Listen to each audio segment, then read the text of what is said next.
예, 부족함을 느낄 때라는 제목으로 하나님 말씀 인가하도록 하겠습니다. 인간은 뭐 연약하기 때문에 부족함을 느끼죠. 부족함 느끼지 않는 사람이 누가 있겠습니까? 부족의 문제를 항상 직면하게 된다는 것입니다.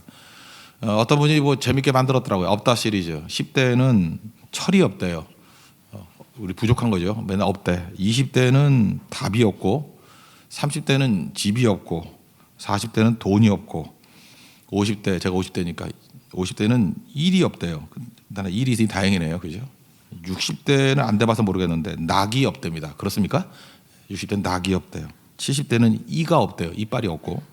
80대는 배우자가 없고 이렇게 살아있으면 죽었대요. 예.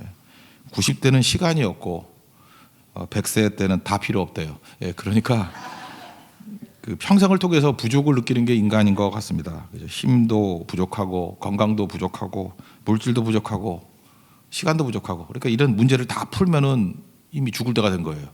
그죠? 그래서 시간이 없고 그러니까 10대부터 시작해서 100세가 될 때까지 항상 그때의 부족함의 문제를 그때그때 느낀다는 것입니다. 그래서 부족은 인간의 문제예요. 문제가 오면 풀면 되는 거겠죠. 오늘 본문 배경이 어떻습니까? 날이 저물어 갈 때 우리 뭐 차장도 맨날 하잖아요. 빈들에서 걸을 때. 그러니까 뭐 상태 안 좋은 거죠. 답이 없다는 거죠. 날이 저물어 가고 빈들에 있는데 지금 뭐 이마트가 있는 것도 아니고 남자면 5천 명인데 한 2만 명쯤 모였다 그러잖아요. 그죠? 뭐 먹겠어요? 답이 없죠. 답이. 그러니까 한마디에서 우리 인생 가운데 답이 없다 그렇게 느낄 때를 말하는 것입니다. 그런데 이걸 어떻게 풀어갈 것인가? 이 푸는 영적 원리예요. 뭐 맨날 듣는 얘기지만 이 영적 원리를 재점검하고 우리가 선교를 앞두고 또 우리 새로운 한 주간 시작되지 않습니까? 이런 영적 원리를 가지고 문제들을 풀어나가는 우리 하나님 백성 되기를 바랍니다. 영적 원리 첫 번째는 뭐냐면 책임을 받아들이라는 거예요. 책임져야 풀리는 거지 책임 회피하면 안 풀린다는 것입니다. 여기 보니까 36절에 이렇게 나오죠. 무리를 보내어 두루 총과 마을로 가서 무엇을 사 먹게 하옵소서. 제자들 얘기가 뭐예요? 해쳐 모여 하자는 거죠. 각자 도생이라 그러나 이걸 알아서 먹게 해주세요. 뭐 이렇게 하는 거죠. 책임 안 질라 그러는 거예요. 근데 예수님이 뭐라 그럽니까? 너희가 먹을 것을 주라. 책임져라 그 얘기죠. 그러니까 우리가 부족함을 느낄 때 부족한 걸 어떻게 하면서 이 핑계 저 핑계 대면서 책임 회피를 하면은 절대 풀리지 않는다는 것입니다. 그러니까 내 책임입니다. 내가 책임지겠습니다. 내가 짐을 지겠습니다. 내 십자가로 생각하겠습니다. 그러니까 우리 제사장이니까요. 그죠? 요한복음 17장에 나오는 것, 우리는 제사장이잖아요. 우리 아이덴티티가 나는 제사장이다. 제사장이 회피하면 되나요? 짊어져야죠. 대화가 두 개가 나오죠. 성경 신약성경에 보면 빌라도의 대화 이거 뭐 핑계 대면서 손 씻어버리고 책임 없다. 이런 대화 들고 다니면 안 되고 예수님의 대화는 다르죠. 제자들의 더러움 발을 씻겨주잖아요. 그죠? 그러니까 책임지는 대화, 그죠? 씻겨주는 대화 이런 거를 들고 가야 된다는 것입니다. 정채봉 씨의 만남이라는 시가 있는데 여기 보니까 만남에 대해서 쭉 만남이 복이 될 수도 있고 복이 안 될 수도 있다 뭐 이런 재밌는 시예요. 요즘에 이렇게 그 내용이 있는 시들이 참 많더라고요. 가장 잘못된 만남은 생선과 같은 만남이래요. 만날수록 비린내가 난대. 그런 사람이 있죠. 만나고 난 다음에 뒤끝이 안 좋고 냄새나고 막 이러는 거. 가장 조심해야 될 만남은 꽃송이 같은 만남이래요. 왜 그럴까 궁금했는데 피어 있을 때는 환호하지만 시들면은 버린대요. 그거 무섭죠, 그죠? 또 가장 비천한 만남은 건전지 같은 만남이래요. 힘이 있으면 간수해주고 없으면 또 버린대요. 버리는 게 많은지 모르겠어, 그죠? 그다음에 가장 아까운 만남은 지우개 같은 만남이래요. 헤어지면 하나도 기억나는 게 없대요. 허무한 만남. 근데 가장 아름다운 만남 이게 손수건이라고 그러거든요. 손수건 같은 만남. 힘들 때는 땀을 닦아주고 슬플 때는 눈물을 닦아준다고. 그러니까 우리 성도가 가져야 될 만남이 이런 거죠. 손수건 같은 만남. 그러니까 책임지는 거죠. 힘들 때는 닦아주는 손수건이 돼주고 슬플 때는 눈물을 이렇게 닦아주는 또 손수건이 되는 거. 이게 되게 중요한 거죠. 이렇게 책임지던 사람이 유다하고 유다 지파 아닙니까? 창세기를 보세요. 항상 그 짐을 지니까 넷째 아들인데 장자가 되고 책임지니까 나중에 이스라엘의 리더가 되고 책임지니까 중심이 되고 책임지니까 하나님의 복이 임하잖아요. 거기 뭐 베냐민 두고 가라 그럴 때 다 책임 회피하는데 유다가 내 목숨 걸겠습니다 그러고 자기 책임지잖아요. 그때부터 문제가 다 풀려버리죠. 사사기 1장을 보세요. 누가 선봉에 설래? 그랬더니 내가 선봉에 서겠습니다. 유다 지파가 선봉에 서잖아요. 그러니까 굉장히 중요한 거죠. 그러니까 지금부터 우리가 뭘 훈련시켜야 되냐면은 선봉에서는 훈련을 해야 돼요. 책임지는 훈련을 해야 돼요. 그러면은 부족함의 문제를 푸는 영적인 사람이 되는 거예요. 그러니까 지금도 뭐 이렇게 힘들다 어렵다 이러지 말고요. 내게 이렇게 들려지는 것들이 내 책임이거든요. 책임지면은 커지는 거예요. 이번에도 보니까 뭐 그 믿음찬 교회 토요일 날 갔다 온 걸 교인들이 굉장히 기뻐하시더라고요. 이거 뭐예요? 그 군인 교회의 문제였잖아요. 그게 뭐 우리하고 무슨 관계가 있어? 뭐 어려운 교회가 한두 개야. 뭐 이러고 넘어갔으면 끝나는 건데 책임을 느꼈잖아요. 그죠? 책임을 느끼고 처음 생각했던 거 처음에는 우리 장로님 얘기 들어보니까 한 3천만 원 정도라고 생각했던 것 같다고. 근데 내가 보고하는 거 들어보니까 1억 4,800 들었다 그러더라고요. 잠깐만 커지고 잠깐 밑에 그 탱크가 지나가다 보니까 관이 다 깨져버리고 그랬대요. 그러니까 책임지니까 오히려 이것 때문에 유익이 더 많은 것 같은데요. 교인들도 풍성해지고 또 하나님께서 또 부어주시거든요. 여러분 그거 잊지 말라고요. 우리가 힘쓰고 애쓴다고 되는 게 아니라 그렇게 책임지면 하나님께서 그냥 있는 거 없는 거 다 동원해서 또 부어주시는 게 있어요. 그러니까 그건 현장에 있는 사람만 아는 거죠. 아 이게 하나님의 축복이구나. 다른 사람들 모르죠. 우연이라고 다 그러지. 그렇지 않아요. 책임지면 하나님이 복 주셔요.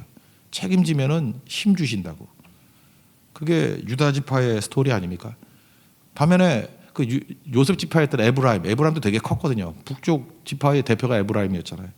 근데 시편 78편 9절 보니까 에브라임 자손은 무기를 갖추며 활을 가졌으나, 그러니까 센 놈이었다는 거거든요. 굉장히 힘이 강했으나 전쟁의 날에 물러갔도다. 책임 회피했다 그런 뜻 아니에요. 그래서 악한 지파의 상징이 에브라임 지파가 돼버렸어요. 그러니까 똑같이 힘이 있었는데 오히려 힘이 더 컸는데 책임 회피하니까 에브라임 되는 거예요. 지금 여러분 두 갈래가 있습니다. 책임지어서 유다가 될 것인가, 책임 회피해서 에브라임 지파가 될 것인가. 에브라임은 버림받는 것의 상징 아니에요. 여로보암 때부터 시작해가지고 북쪽 이스라엘 아니에요. 다 망하는 거죠. 그러니까 에브라임과 유다 지파를 가르는 기준이 뭐냐 그러면 책임이에요. 책임을 받아들일 때 유다 되는 거고 회피하면 에브라임 된다. 그런 거죠. 그러니까 책임 받아들이는 종들이 돼야 된다고 생각합니다. 예수님이 그 얘기죠. 제자들에게 각자 도생합시다 그랬더니 뭔 소리야? 니네가 책임져야지. 니네가 먹여라. 우리가 똑같은 얘기를 하는 거예요. 보이죠? 굶는 사람들이. 부족함이 보이죠? 어려움이 보이죠? 그럼 왜 보게 했겠어요? 책임지라고.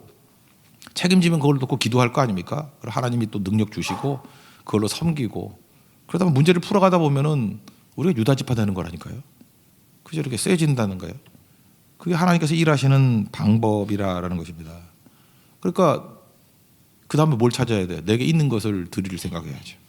그래서 어린아이가 오병이어 드리지 않았습니까? 기적은 외부로부터 오는 게 아니라 드림이 또 있어야 돼. 드림. 책임감, 그 다음에 드림. 내 안에 있는 것을 이렇게 드리는 거예요. 드릴 때부터 능력이 나타나죠. 온유함을 설명할 때 온유의 3기 얘기했죠.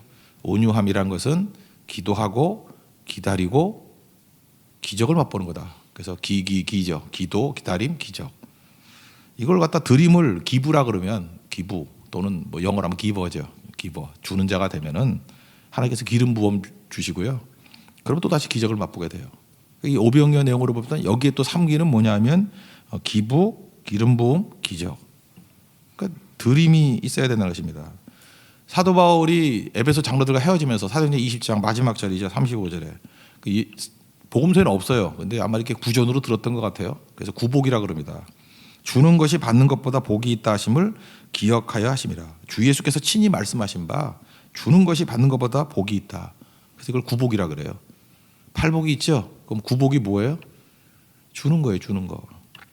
저는 우리 교회 모든 성도들이 다 기버가 되길 원합니다. 세상에 두 종류예요. 기버 아니면은 테이커예요. 맨날 가져가려는 사람이 있고 기버가 있고 주는 사람이 있고. 근데 여러분 주는 사람이 복이 있어요? 가져가는 사람이 복이 있어요? 주는 사람이 복이 있대요. 예수님이 주는 사람이 복이 있다 그러면 복이 있는 거지 뭐. 우리는 어디에 힘을 써야 돼요? 기버가 되는 데 힘을 써야 되지. 테이커는 될 수 있으면 안 하는 게 좋아요. 복 있는 곳을 가야죠. 복 있는 곳. 그런 하나님 백성 되기를 바랍니다. 그러니까 우리는 내 안에 있는 나쁜 것은 버리고 그저 이렇게 좋은 것은 드리는 거예요. 어떤 분이 그 교회에서 목사님이 그 성령의 은사에 대해서 이렇게 쭉 설교를 했답니다. 그랬더니 다 듣고 난 다음에 또 이렇게 촐랑대는 성도는 또 뭐 간증이랍시고 자기 얘기하잖아요. 목사님, 나는 오늘 설교했던 내용의 은사는 없는 것 같고 내게 있는 은사는 비판의 은사가 있는 것 같아요. 그래서 목사님 그랬어요. 그런 거 은사 아니라고 그랬더. 아니라고. 이게 날카로운 눈초리로 비판하는 게 이것도 은사라고. 그래서 목사님이 그 마태복음에 나오는 달란트 비유 25장에 나오는 달란트 비유 이렇게 설명했대요. 달란트 비유 아시죠? 그랬더니 안다고. 한 달란트 받은 사람이 한 일이 뭡니까? 그랬더니 땅에 묻었다고. 당장 가서 묻으시오 그랬대요. 예. 그건 은사도 아니에요. 그러니까 여러분들 중요한 게 뭐냐면 이런 쓰레기 같은 얘기들 하는 건 묻어버려야 돼. 묻어버리는 거. 당장 가서 땅에 묻어라. 그게 은사가 아니죠. 그러니까 우리에게 더러운 것들 있잖아요. 이렇게 헐뜯고 비방하고 뭐 시기 질투 뭐 이런 거 뭐 다 알지 않습니까? 그거 자기도 알면서 잠깐만 이게 우기지 말고 그거는 이렇게 말해가지고 우길 게 아니고 묻어야 될 거예요. 묻어버리고 달란트를 묻을 게 아니라 이런 걸 묻는 거예요. 이건 묻어버리고 달란트는 꺼내가지고 드리는 거죠. 쓰는 거죠. 그러니까 이거 잘해야 된다는 거죠. 그러니까 드리는 거 잘해야 돼요. 근데 하나님께서 우리에게 주신 게 있거든요. 근데 여러분들이 다 드려도 못 드릴 게 있죠. 뭐 그런 것들. 꿈과 열정과 뭐 재능과 시간과 그게 못 드린 게 자기 고집이거든요. 내가 딴 건 다 돼도 이건 노터치. 근데 그거 드려야 돼요. 그러면 하나님께서 일하시는 거죠. 책임감, 영적 원리 얘기하는 거예요 지금. 책임감 가지면 유다되는 거고 내게 있는 것을 드려야 되는 게 테이커가 아니라 기버가 되라 두 번째고. 세 번째 뭐겠어요? 믿음이죠. 근데 믿음이 뭐냐? 여기서 나오는 믿음은 기대하는 거예요. 예수님께서 일하심을 기대하는 거예요. 기대하는 게 믿음입니다. 그러니까 예수님께서 이렇게 풍성하게 만드실 걸 영어로 하면 멀티플라이인데 이렇게 풍성하게 만드는 막 멀티플라이가 곱하기 아니에요. 막 곱하기로 막 임하게 할 걸 믿는 거예요. 그러니까 오병이어지만 보리떡 5개 물고기 2마리지만 이게 막 곱하기가 막 돼가지고 그 5천 명이 먹고도 12바구니 남는 거 그런 거를 믿는 거예요. 그러니까 기대하는 게 믿음이죠. 그래서 교회에서 할 일이 뭐냐면 믿음 있는 사람들이 많이 나와야 돼요. 뭘 한다 그러면은 그러면서 이렇게 조롱하는 게 아니라 믿는 거예요. 믿으면은 기도하는 사람이 믿는 거죠. 다음 주에 뭐 말레이시아 간다 그러는데 거기에 이제 학교 마을에서 잔치도 하고 또 말레이 교회에서 코리안 파티도 하고 많은 사람들 초대해서 전도도 하고 이슬람권에서 그게 되냐고 뭐 말이 안 되냐고 이렇게 하면 안 되고요. 하나님이 하시면 못할 일이 뭐가 있어요. 그리고 믿는 거죠. 기도하고 믿고 하는 그것이 있을 때 기적이 나타나는 거예요.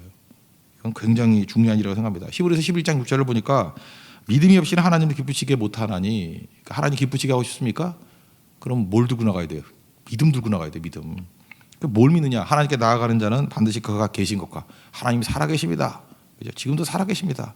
어제나 오늘이나 영원토록 동일하신 분이십니다. 그걸 믿고 그가 자기를 찾는 자들에게 상 주시는 이심을 믿어야 돼요. 상 준다는 게 뭐예요? 응답이잖아요. 응답. 기도하면 응답해 주실 것을 확실히 믿는 거. 이 믿음 가지고 나가야 기뻐하신다는 것입니다. 근데 요즘에 참 믿음들이 없어요. 요즘에 가끔 이렇게 신학자들에게 책들 읽어보면 신학자들도 예수를 안 믿는 것 같아. 기적을 안 믿는 것 같아. 예수를 안 믿는다 그러면 너무 심한 것 같고 예수님을 믿는다고 말은 하는데 예수님의 기적을 안 믿는 거니까 안 믿는 거지. 그죠? 그래서 기적들을 안 믿는 신학자들도 많아요. 기적들을 안 믿는 심지어 목사님들도 많고 그런 교회 다니는 교인들은 불쌍하지 않나? 그죠? 목사님이 기적을 안 믿어. 홍해가 갈라진 게 아니래요. 홍해가 30cm 되는 얕은 물이었대. 갈대밭이었대. 왜 또 그렇게 믿나? 근데 애국 군대가 거기서 다 물에 빠져 죽었어요? 그럼 그게 기적이지. 30cm의 그 전 병력이 이게 죽었다 그러면 그것도 기적 아니에요? 참 이해를 못 하겠어요. 그죠? 이렇게 믿는 게 일인데. 요한복음 6장에 나오잖아요. 무엇을 해야 됩니까? 그랬더니 믿는 게 하나님의 일이라고. 하나님 일하겠다고 작정하고 나온 사람들 뭐 설치는 게 아니에요. 믿는 게 하나님의 일이에요. 믿는 게. 믿어야 됩니다. 여기도 보니까 사실은 제자들이 할 수 있는 건 아니잖아요. 지금 너희들이 먹을 것을 주라 그래도 뭘 어떻게 해요. 지금 날이 저물어 가고 빈들인데. 그죠? 그러니까 요한복음 6장에 보면은 빌립에게 시험하고자 하심이라 분명히 예수님이 테스트한다 그러잖아요. 그때는 뭘 해야 되죠? 기대해야죠. 예수님께 가지고 나가면 예수님이 해주신다라는 기대감. 그게 믿음이라고요.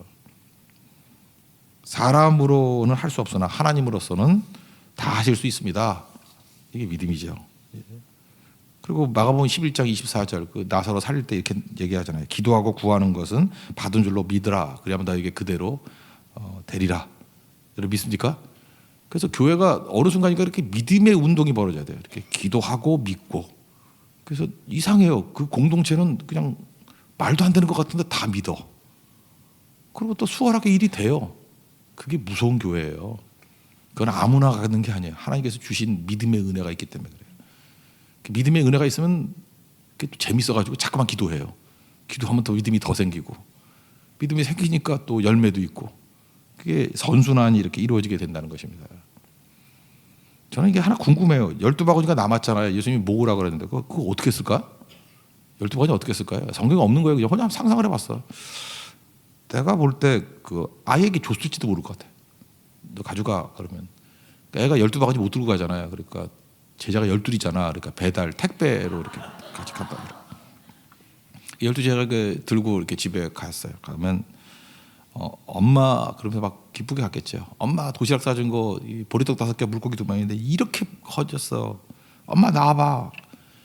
이 아이가 죽을 때까지 이거 말하고 다니지 않았겠어요? 안 그래요? 내가 보리떡 5개 물고기 2마리 이렇게 드렸더니 사람 뭐 5천 명이 먹고도 남은 거 예수님이 주셔가지고 엄마 그러 갖다 줬다고.